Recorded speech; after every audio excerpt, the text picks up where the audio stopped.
Today we're going to talk about Zora Neale Hurston's The Gilded Six Bits, and there's something about this story that I like so much. The warmth of the writing, the way it's written, the way the characters act with one another. It just seems warm in a way in which really appeals to me, and I really like the story in general. The writing is just it's just beautiful in my opinion. But let's talk about some serious critiques of the story itself. And this story is a very interesting story to think about in a few different ways. The first way I'd like to talk about is this idea of feminist criticism. Okay, so what is feminist criticism? Well, first of all, let's define criticism. Criticism is not to criticize or to, in the form of tear something down, or that it is criticism in this sense. Literary criticism is meant to kind of extract a deeper meaning, or just to produce something more powerful from the work through interrogation. And so criticism is really, it's kind of an adjunct to the work itself. It's not to tear it down. So feminist criticism of this book, and obviously feminist criticism is going to be dealing with women's issues as they relate to kind of a social context, and specifically through literature. And here we see quite a few feminist critiques of the work that talk about the relationship between Missy and Joe and Otis. So one of the main criticisms is that we see Missy kind of taking out, she's taking up this idea of this feminine archetype that has been really questioned by a lot of scholars. And so what it is that and then again, I'm really kind of paraphrasing, and I'm putting this, I'm using broad strokes here because we don't have enough time to go into the very, very deep field of feminist criticism in its entirety.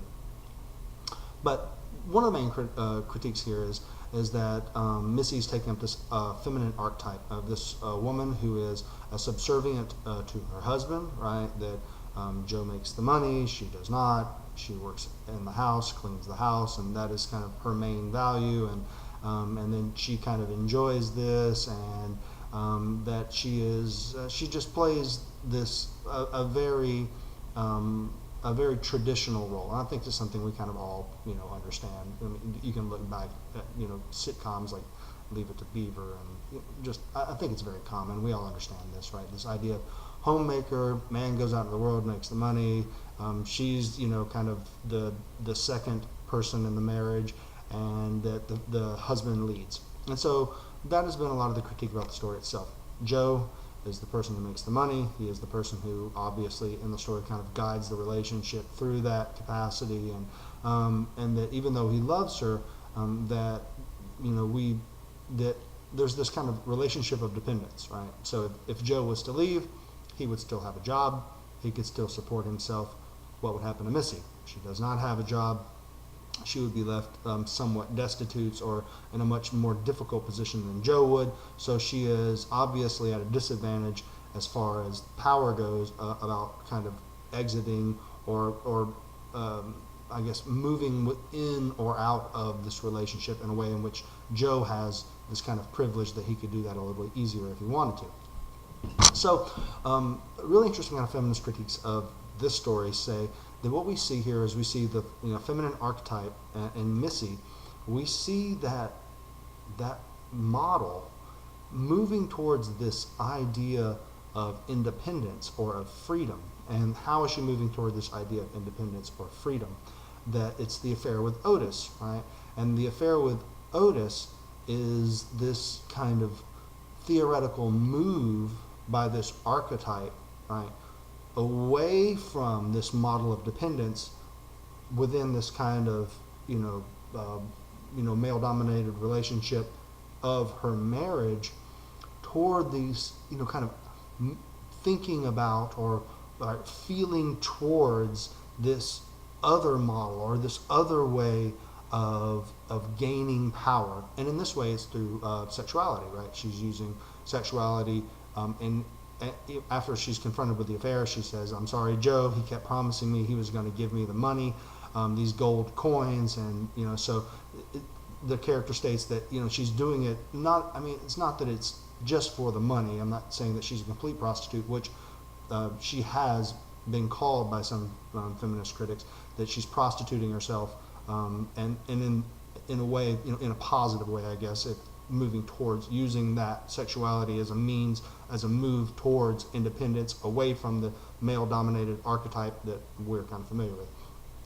And so we see her travel to the brink of this independence and then pull back. And in the way the story's been criticized in the derogatory sense by saying that the character could have used this stepping stone to move outside this model of dependence in the marriage and move towards kind of a new model, right? To use her sexuality to kind of continue this journey away from this model of dependence.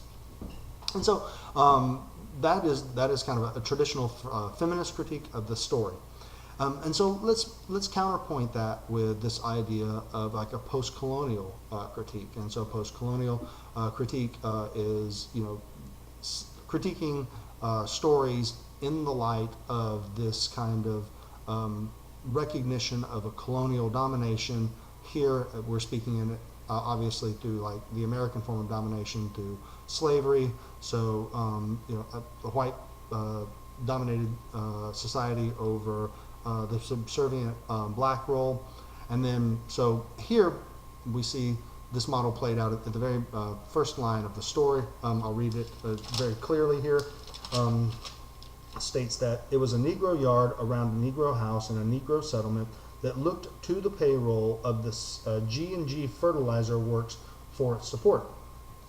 So we have this model of dependence, right, that is very common, that the people that live in this community, the black people that live in this community, are completely dependent upon this fertilizer company, presumably owned by white people. Why would they take the time to point out the Negro settlement and so on and so forth, if not to counterpoint that with the fertilizer factory that was obviously owned by a white dominated family, or we could read into it that way. You could make other arguments as well, but so within this kind of context that we see both Joe and Missy and Otis all playing this kind of subservient role to this kind of larger societal body in which they belong, right? That Joe himself is also he is still a servant to this larger system. Missy is still, in the feminist critique, is a servant within this familial system or the husband-dominated system. Joe is a servant within this kind of larger societal system. And then, so maybe we could look and see Otis as this kind of a character that is representing this new way, beyond this kind of stereotypical domination, and maybe also rehearsing it as well, right? So he seems to be moving further away from this kind of dominated system. He seems to have a certain amount of wealth, and he seems to be a kind of gregarious guy that is moving beyond a role of subservience, that he's boisterous and worldly, and he's definitely very different than Joe. And Joe even plainly states this in many cases and envies him for it. So what kind of models does that create for us? And what kind of problematics does that establish, right? Because within this model, then we have Joe seeking to break away from this model of dependence, right? He wishes he had gold. He had a mouthful of gold teeth. He had a $10 gold fob on his I believe it was his watch fob. I'm sorry, I'm mixing it up a little bit now. But he wants for this gold and this idea of personal wealth that would give him this independence that would no longer make him reliant on this system of domination like we just talked about. So using that, can we not see both, at the very minimum, can we not see Joe and Missy both as subservient in this dominant model, and both seeking to break out of this subservience through kind of participating in what Otis represents, this alternate model to what they are living in. And then at the very end of the story, when we see that this model that Otis represents has become a falsehood, right? That he has used his, kind of alternate model to, corrupt their marriage, and also that his model also it's a falsehood, right? The gold is not really gold, and it's just plated, and it's not real, and so that model itself seems to disappear, and that Joe and Missy return to this model of subservience to a dominant class, in this case the white owners of the fertilizer factory. And so what does that say about the story? Does that say that the story is simply rehearsing this idea of domination as something that is positive? And then is that a problem? And so these are two different kinds of models of kind of theoretical discussion of the stories that I find like very interesting. Beyond that, there's a lot more stuff like character study. So it's really, the character study in this is so complex and so deep, right? This idea of Joe, we would see Joe as like a hulking guy, and possibly this, you would want to normally kind of see him as wanting to be a brute, but yet when confronted with the, right there in the bedroom with a man and his wife, that he does virtually nothing. He punches Otis one time, then makes him leave. He goes on to eventually, forgive this, his wife, and to seemingly everything seems to be going back to normal.